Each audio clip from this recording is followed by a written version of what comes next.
Hi, everybody. Welcome to the SCO Show from Mile High Sports. I'm Shawn Drotar. That's Danny Bailey. We are live at Peckish out in the DTC. Two locations for Peckish, by the way, right here in DTC, out near the Bellevue Station and up in Boulder. We'll tell you more about the Boulder location, by the way. I have a lot of exciting things happening up at the Boulder location in Peckish. We'll talk about that as the show goes along because a lot to be excited about as the new location, the new bigger and everything. We'll tell you more about it. Location opens in August. That's just a couple weeks away, but we are delighted, as always, to be sponsored by Peckish. I mean, you know, when you're thinking about watching a little bit of CU football, who doesn't want pizza and wings? There's nothing better than pizza and wings and nice cold beer. Bingo. And, you know, exactly. And they got it all here at Peckish. Yeah, and yeah, I'm excited to see the new location up in Boulder when they get that one going here in a couple weeks. And we always love coming out to Peckish because they always take great care of us. Great staff, very friendly, incredible wings. I think best wings in Denver. They've won best wings in Boulder. They sure have. So for all your wings, pizza, and sport watching needs, Peckish is your go-to. Yeah, Best Wings in Boulder 2024 from the Best of Boulder. So that would be, if I'm not mistaken, that's your reigning defending champion. So if you want wings in Boulder, Peckish is the place. You probably knew that already, but if you're down here in the DTC, come by and say hi. We're going to catch you up on the latest on the CU football team. Of course, as we get closer to the season, the Big 12 media days are over. They'll deal with all the stuff about the college football playoff later. Commissioner Brett Yormark's on top of that, loves the 5+11 model. We'll get into more of that as the season goes along. I think that makes a lot of sense too. Obviously, as some of the bigger, even the out of the Power 4, the SEC and the Big 10, of course, try to do more and more and more to just make sure more of their members get in, whether it's college or trying to expand the college basketball tournament, March Madness tournament, to, I don't know, 192 or whatever many they can get. Whatever it takes to get every Big 10 and every SEC team in, that's where they would like it to be. They don't want to compete for that. They just want to be in it because they're big and rich. But that's the way it kind of works in those conferences. They'll worry about that stuff. In Colorado, they're worrying about going out and winning the Big 12 and earning their way in. Came close to doing it last year. But now the idea is, without Shedeur Sanders, without Kaidon Salter, pardon me, we'll talk about Kaidon Salter, without Shedeur Sanders and this guy, you know, Mr. Heisman, Travis Hunter, a little bit. You're thinking the Buffs Trevor Lawrence's new best friend. Yeah. You think the Buffs are going to fall off. And I don't think that's necessarily the case, even though you're talking about a quarterback that put up some of the best numbers in college football. Certainly when you're talking about completion percentage and touchdown interception ratio, obviously he was outstanding. Travis Hunter helped with a lot of that, won every award you can imagine, except, by the way, the Thorpe Award for the best defensive back. On the bright side, if you're listening to this in Colorado, the guy who won that, Jahdae Barron, he now plays for the guys in orange and blue. So you missed those two players. Heisman Trophy winner, Absolutely. One of the best quarterbacks in the country, and you're thinking, wow, the team is going to fall off a cliff. But that's not necessarily how it works, because the Buffs' depth is now better in this area under Deion Sanders than it has been before. Now you get to build. Now you get to continue to structure things out. And you're not going to be bad at quarterback. We'll talk about Kaidon Salter and Juju Lewis in a bit. But, man, I get when you lose those top guys, that things go a little bit sideways and you worry, oh, no, that's going to be obviously bad. But it's not always the case, because this is an individual sport. This isn't even basketball with 12 guys. These are massive rosters. So many guys need to be on the field. If the Buffs are better and deeper, which I think they are, they could still be a better team, even if they don't have the highest of the highs from guys like Hunter and Sanders. Absolutely. And it's not just Travis Hunter and Shedeur Sanders. Obviously, they're the stars. But they lost other wide receivers as well that were big-time impact players. Their two inside linebackers are brand new guys this year, because Levante Bentley and Nikhai Hill-Green both departed. Yep. So you've got a lot of new blood coming in, and it's going to make it a little tricky, because that's the world that college football is now. It turns over so fast, so much. It's not just replacing the talent on the field, which I think the Buffs have done a great job of. Like you said, that we think they've gotten deeper, and it's probably overlooked because people are thinking so much about those big name guys. But right now, I think one of the most important things is, where does the leadership on this team come from? Right. Because without Travis, without Shedeur, you got to lean back on some of those guys who have been here for a while. But even the guys that have been here for a while might only be sophomores. And this is one of the challenges of today's college football, right? I mean, so many guys move in and out. There are 27 incoming transfers this year when you're talking about that. There are 14 true freshmen coming in. You can do the quick math. That's 41 new guys. 41 new guys. And yes, the freshmen for the most part are not expected to certainly not start and not even necessarily play a lot of snaps. But those transfers are. That's why they're here, because they come over and expect to have an opportunity right off the bat. Because if you can transfer, you can transfer to Colorado, you can transfer to anywhere else. It changed the landscape of college football in a lot of different ways.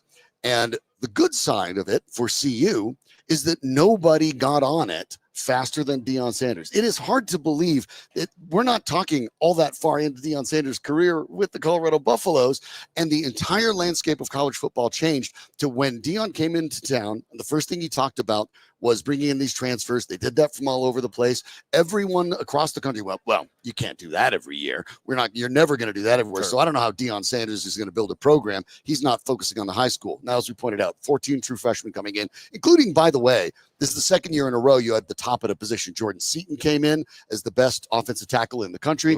Comes to Colorado out of high school. Best quarterback in the country. Juju Lewis comes to Colorado as a freshman, graduates early to do it, comes in and gets into the spring practices at 17.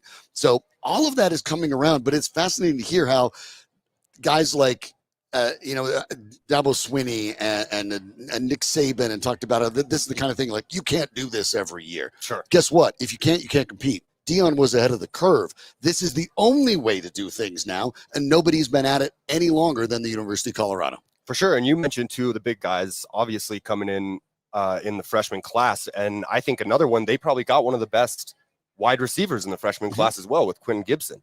So they're definitely going to have some skill, some talent. And I think it really comes down to, are they going to be able to be more of a balanced team this year? Are they going to commit to the run? I think that's one thing, obviously, Kaidon Salter helps you with a lot. A little more of a dynamic quarterback, a little bit more of a dual threat than Shedeur was. Obviously, Shedeur ran when he had to. Right. But you didn't want him running. You didn't want him running. Only bad things happened if he was running. Exactly. Right. And Pat Shurmur didn't want anyone else running either, apparently. I think that changes this year. Hopefully, Dallin Hayden stays healthy, and that's going to be a big factor.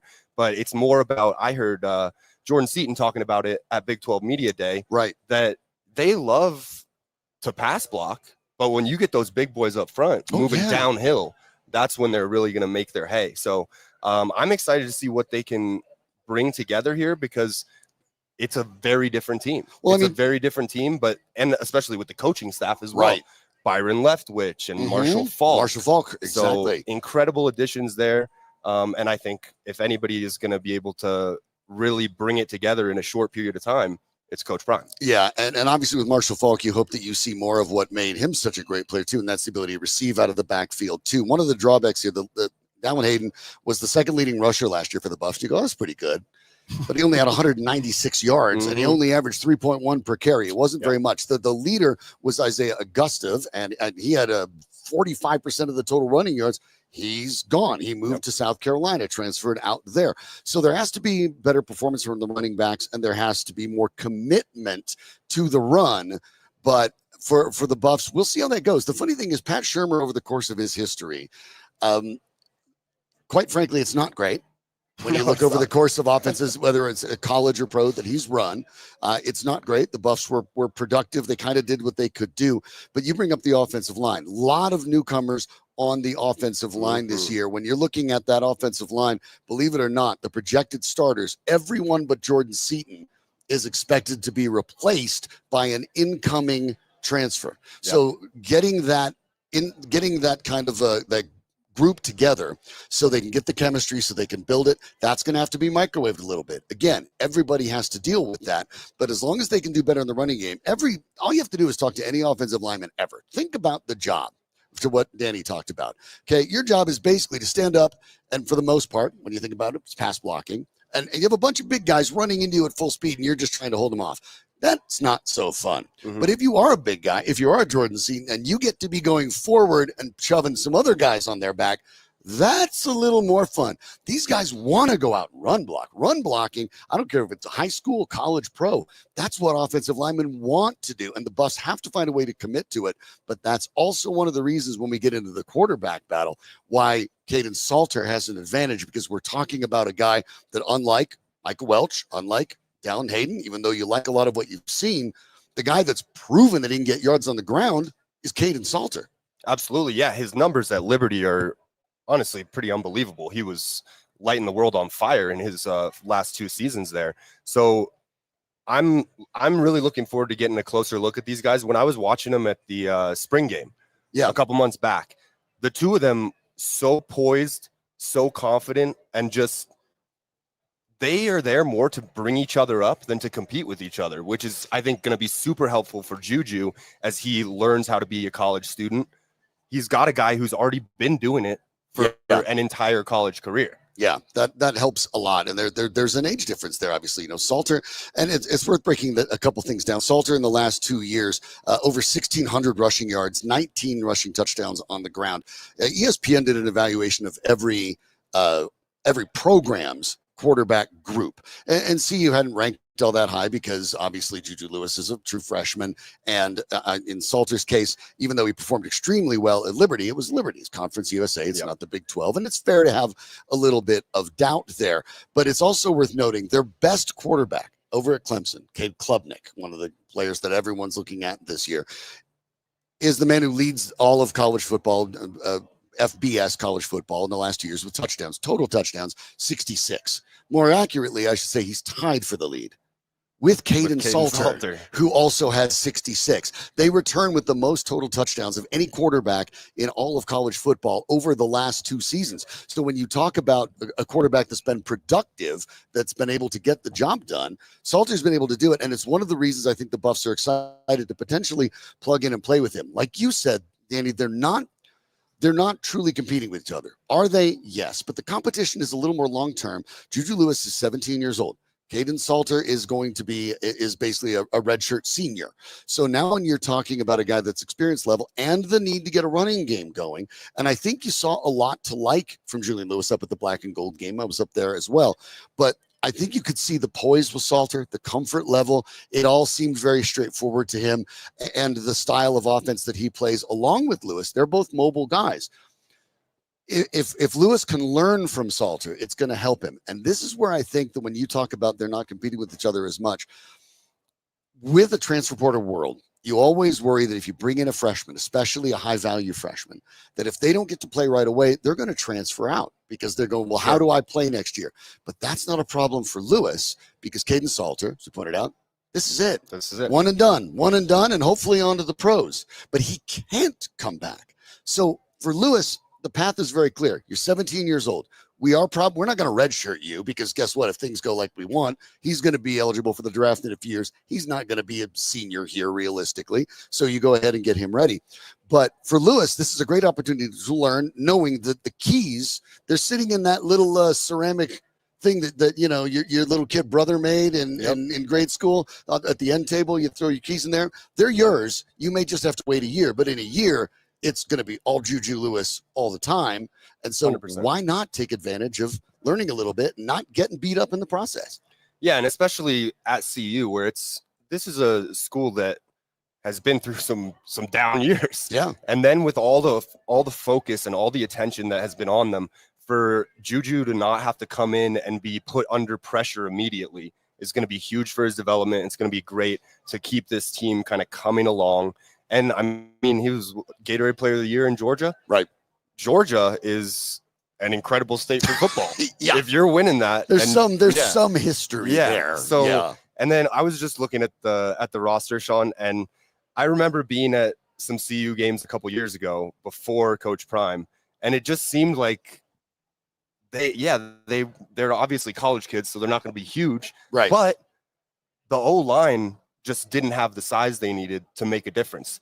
Now I'm looking at the O-line, which has a lot of guys who are upperclassmen and a lot of guys who are 320 plus.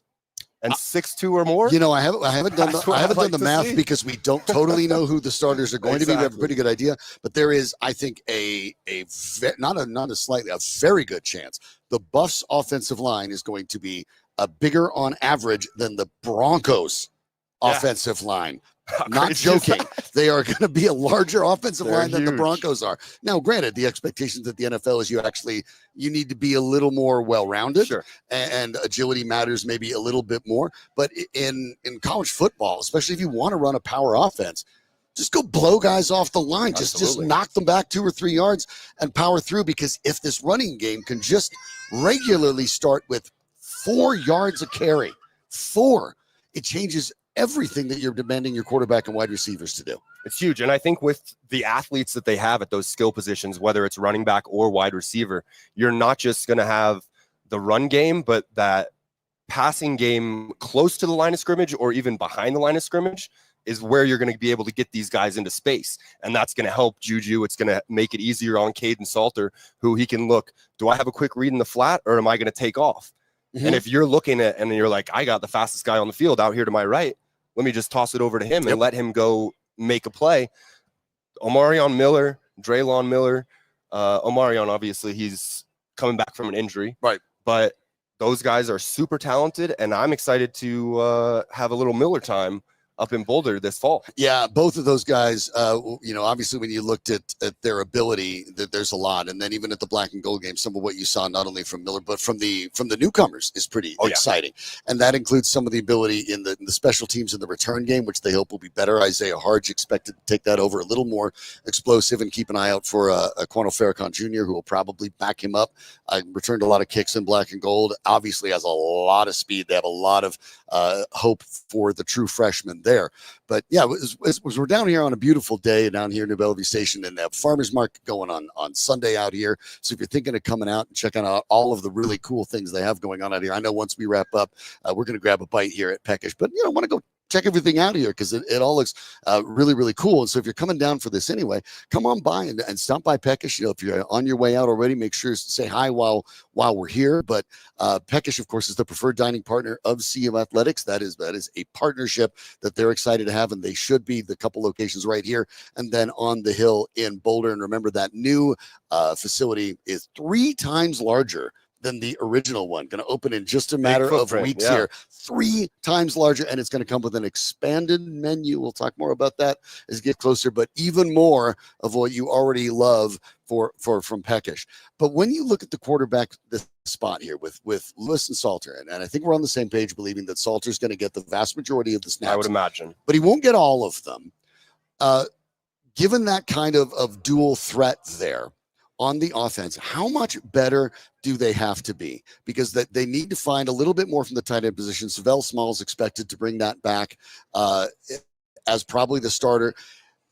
I noticed during the black and gold game, they were throwing him the ball a lot. I think there may be an effort to sort of force feed the tight end position, something that with the very rare exception, I guess, when Harrison was still there, the Buffs just haven't been able to get that spot necessarily squared away. Transferred Zach Atkins is coming in. Atkins, even in the black and gold game, got the ball quite a few times too. Definitely. I went back and looked at my notes at the black and gold game, and I had Atkins in there 3 separate times. Mm-hmm. So maybe the tight end position is going to be a little better, a little more dangerous. I think as long as they can do that, it opens those things up for everybody. That you can always run to set up the pass. You can also pass to set up the run. Last year, it looked like Pat Shurmur was trying to pass to set up the run, but the run just never materialized, whether it was because you were down behind the sticks. And that's the drawback, because if you have an incompletion on first down or a sack, now all of a sudden it becomes really hard to even extend your drive. So I do want to see a commitment towards the run, but if you can start diversifying and using the tight end in that as well, now all of a sudden you have the ability to go deep with a lot of the big guys. You can actually go to that intermediate range with a couple of guys over the middle, but obviously having 2 big tight ends helps. And then, of course, we talked about Marshall Faulk being with the running game. Now, all of a sudden, if you get a little better performance about guys swinging out of the backfield, they used Draylon Miller that way last year as well. Oh, yeah. Now you have a little bit more to work with. The question is, can Pat Shurmur do what, quite frankly, we haven't seen Pat Shurmur do very often in his career, and mold that all into a consistently effective offense that has an identity from game to game? Because the biggest drawback, even with Sanders and Hunter last year, has been the idea that the offense to me felt reactive rather than proactive. And it feels like the very best teams kind of walk out on the field with a message of, we're going to do what we're going to do. We dare you to stop it. I don't know if even with the talent they had last year, the Buffs ever kind of had that swagger. Yeah, and I think a lot of it too last year, because when you have players as talented as Shedeur Sanders and Travis Hunter, you're going to make them the priority of the offense. But so much of the offense seemed like it was just Shedeur's going to drop back. They're going to try to keep him clean for as long as they can and get all the athletes, all the wideouts way down the field, and then he chucks it up. Felt like a little old prior to the Broncos. It felt a little Seattle Seahawks version of Russell Wilson. Yes, sir. Yes, especially sir. Even just roll out specifically to your right. Yeah. Try to wait, go for the kill shot down the sideline. He really played a lot like a younger Russell Wilson did. Mm-hmm. And so if they can get that run game going and use the tight end more, yes, it just makes the offense so much less predictable, so much more of a, we're going to go out and we're going to set the tone the way we want to play the game. Right.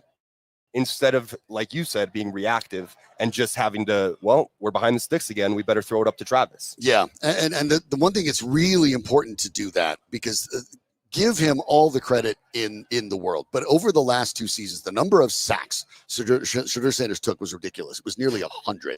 100. Yep. And the guy ended up still taking the vast majority of the snaps his entire span of time at CU. Shedeur is obviously a really tough guy, but in Salter's case, in Juju Lewis's case, they're a little smaller. You don't want to subject them to that. I don't want those guys taking half the sacks. I don't want them taking even a third of the sacks that Shedeur Sanders took. So I want to make sure that this offensive line functions, but it's less about that to me, especially when you're talking about that offensive identity it had under Sanders. With a more mobile quarterback, you have to find a way to work with Kaidon Salter to make sure that he's getting rid of that. You are running to throw, not necessarily running to run. Yes. The running to run should be when you want to do it. Yeah. And it's nice if you can do it when you have to do it, but you don't want to have this be Salter go out and just try to create every play. Sure. You're going to get him hurt. Yeah. Yeah. And that was a big thing with Shedeur last year, is you could tell after every game, he can barely walk up and down the sideline. He's laboring. So yeah, we need to make sure that those guys stay healthy back there, because it's going to be a long season if they're getting banged up quick. And I think that after the last couple of years we've had, with how good they've been and how fun it's been to watch, I don't want to go back to how it was when I was at school, Shawn. They were winning 1 or 2 games a year. Oh my goodness, no. But it doesn't feel like that's in the cards. It feels like there is a lot to like. As we pointed out, the depth is better. The overall talent ceiling is better. You're obviously better in football. Basketball's maybe different, right? If you have a Nikola Jokic, and you have a bunch of guys around him that are pretty good, you can win the title. If you have a couple of great players, you can build a dynasty. But in football, you can even have a John Elway, you can have a Peyton Manning, and if you don't have enough guys around him, you don't win. Matter. Yeah. And so there can be a drop off at the quarterback position and at the wide receiver position and even at the cornerback position. I even, and as strange as it sounds, even as good as Travis Hunter is there, the Buffs cornerbacks are good. We'll dig into that more as we get closer to the season. We'll dig into more, including friend of, so I'd say in the old radio world, friend of the program, DJ McKinney, who is, by the way, ready for his spotlight. We'll talk about that as we get closer to the season. I'm excited to see more of Preston Hodge too. He's impressed me from what I've seen, but I think with more reps opposite DJ, they're going to have some fun. And I don't think that, I think you're right. As good as Travis was, I don't think that cornerback room took a big step back. It really didn't. And bringing in some guys at safety as well. And then we already mentioned the 2 linebackers who I'm really excited to see the transfers, Reginald Hughes and Martavius French. French was another guy at the black and gold game. I looked multiple check marks on my notes. Yep. With Martavius French. As long as the defense can hold their own. And don't forget about Jaheim Otis now as your nose tackle. Big man in the middle. The D-line too. D-line added a lot of makes depth. It easier. So once they get on the field, these guys, I think these guys are going to surprise a lot of people. The defense, look, if the defense is just a little better, right? We've talked about this with the Denver Broncos at times as well. Bo Nix this year in his second season doesn't have to be all that much better because we know how good the defense is. But the Buffs defense wasn't really, despite Travis Hunter being there wasn't really all that good. At least certainly wasn't consistent. Sure. You could have a game against FIU where they end up shutting down different running backs, but then against Kansas, Devin Neal just runs them into the ground. Exactly. Those sort of things can't happen. But if the defense is slightly better, then the offense doesn't have to be all that much better. The improvement can come on both sides of the ball, meaning that neither has to make these huge leaps necessarily. So you don't have to have Kaidon Salter go out there and put up Shedeur Sanders numbers. You could get better running game. You could get a more consistent running game. And as long as the defense is a little bit better, you start making up the gap. And that's how this team gets better. And I think that's why we're bullish on how they would go. I'm also excited a little bit before we go about the idea. Deion Sanders is for the first time coaching a team without one of his sons. Yeah. Ever. Which I think gives people a lot of trepidation, and that's fair too. But I'm excited to see it because, as we know, he's kind of the CEO coach. He's going to hand things off to Shermer. He's going to hand things off, on the defensive side to Robert Livingston, and then you're going to let them run it on game day for the most part. Deion is managing timeouts, working the refs, coming in, adjusting strategy at halftime, talking with the guys and saying generally what they're after.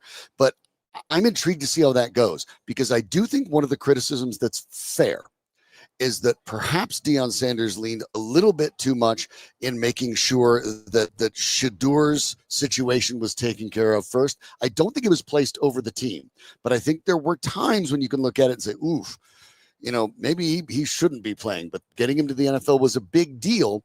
And I think, to a certain extent, as strange as it sounds, Deion Sanders is freed from that obligation. Yeah. And I think that actually is going to make him a better coach. Absolutely. And you might like him, you might not like him, but Shane Gillis made a joke about Shedeur getting his number retired at the ESPYs. Yeah. And I think that Shedeur had an incredible couple of years at CU, but he definitely was working to get to the NFL. Yes. And Deion has made that clear. He said it's not about NIL, it's about NFL. Right. And I think that is very valuable to a lot of these kids who are like, it doesn't just matter if I get the NIL money, because I can get NIL money anywhere. Right. But if I can get to the league and be trained up by all these coaches who have so much experience in the NFL, in football in general, it's going to make a big difference. But Deion now, he gets to just be the head coach. Right. He doesn't have to be dad. Nope. He's just Coach Prime.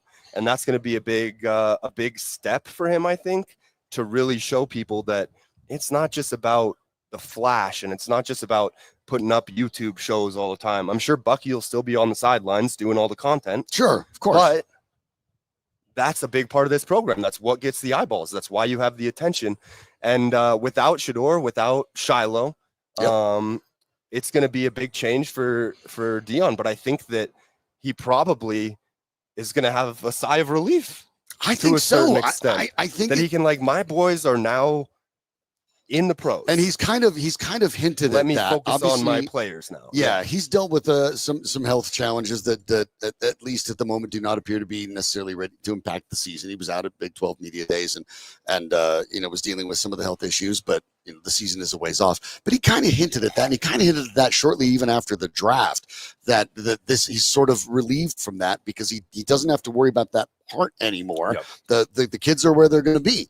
And so now he can focus purely on his team. You can remove that. It's like you're playing Little League, whatever it is, sports, right?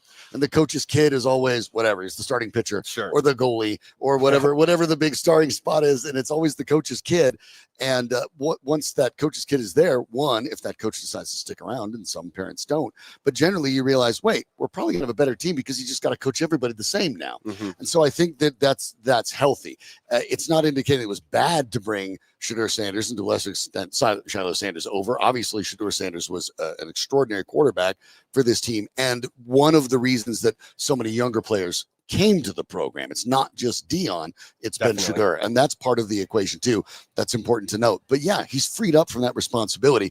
That's pretty exciting as well. Want to close it off. Congratulations, by the way, to the 2025 Athletics Hall of Fame class. 9 inductees, and then there are a couple others. There's also a legacy wing, and there's a Hall of Honor. But we'll start with the Chris Livingston, the former associate athletic director, first women's administrator to join the hall for TU. So congratulations to Livingston there. And of course, a handful of football players, Barry Remington, Jeff Campbell, Soup, if you remember back in the day, one of those guys is the run up to the 1990 national championship, and Mason Crosby, great buff and arguably even greater NFL kicker, just finally hangs it up. Obviously, Mason Crosby, but welcome to the Hall of Fame there. A couple of basketball stars, Richard Roby and Jim Wilcoxon, and then track and field. CU has a tremendous track and field legacy and heritage. Shalala Kipp and Pam Owen McCartney, as well as former skier Joanne Reed. You might not have even known that about the University of Colorado, but multiple ski championships, national. As a matter of fact, I love it every time I'm at Eldora. They have the sign 2020 whatever national champions. It changes every year because they keep winning. Of course, it tends to just bounce back between Boulder and Denver, where the University of Denver has won a whole bunch of them as well. So we keep it right here at home in Colorado. So exciting to see a lot of those names in there. And of course, you do get a couple people into the legacy wing and to the Hall of Honor as well, which is exciting. Hall of Honor, Keith Miller, former fullback for the CU program, and alpine skier Aaron McEachran, and the other legacy wing, Steve Bosley, who was the co-founder of the Boulder, but also two-time Board of Regents member, and Carol Callan, who was the longtime radio analyst for CU women's basketball, including at their very, very peak, of course. So congratulations to all those Hall of Famers. Absolutely worthy in the CU Athletics Hall. Excited to see them as well for the class of 2025. So congratulations to all of them. We are excited to be out at Peckish and be doing this. So we're out here Sunday for a while. You missed this one. Why don't you come on through? Check out look, there's the fun farmers market coming out here. Stop in, fuel up, get the wings, get the pizza, grab a beer, and then go wander out and find something else to buy from all the great folks bringing this farmers market out here. Terrific to see all of it. I'm looking forward to checking it out too. But remember, at Peckish, they are the preferred dining partner of CU Athletics. That is something they take very seriously, and it's something CU takes very seriously too. So you know exactly what that means. The Coach Prime, we know that a lot of the players.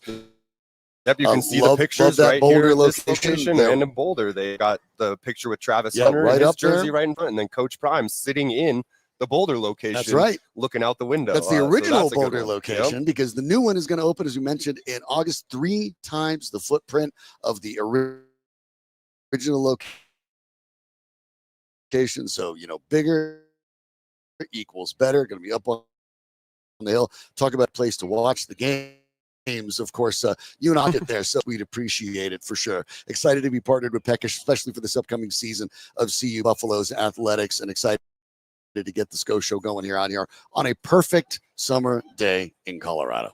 Beautiful day. Couldn't ask for anything more except maybe to be at Folsom Field watching some football. Yep. Soon enough, we'll be able to. Soon enough. They know we'll be going with the season in just about a month. Will be the opener on August 29th. Excited to have that. Get ready for a whole bunch of football Saturdays. Oh, and Fridays and Thursdays and every other day. Whatever because day they decide to play on. You know what? That's because the CU program is in demand. The only program in college football last year to have every single one of their games nationally televised. And I do wonder, Danny, if that's even going to change this year as well. It very well may not, because the attention brought to Boulder. And guess what? The Big 12 is winnable. It is winnable. Things have to go right, but they can absolutely do it. And we're excited to break it all down for you with the SCO show, and not only the football program, but as we get into basketball season, we'll take a look at both men's and women's rolls along. We'll make sure that we stay in touch with that, because that's Danny's thing. That's right what there. I love doing. It used to be my thing when I had cartilage in my knees, but what are you going to do? Father time is unbeaten. We're excited to be out at Peckish. We'll be here every Sunday for a bit, and of course the SCO show will be out every week for you, so we're excited to bring it to you. And enjoy the wings, enjoy the pizza, enjoy the beers. The SCO show. Thanks for tuning in. Thanks for joining us. We'll catch you next time right here on Mile High Sports.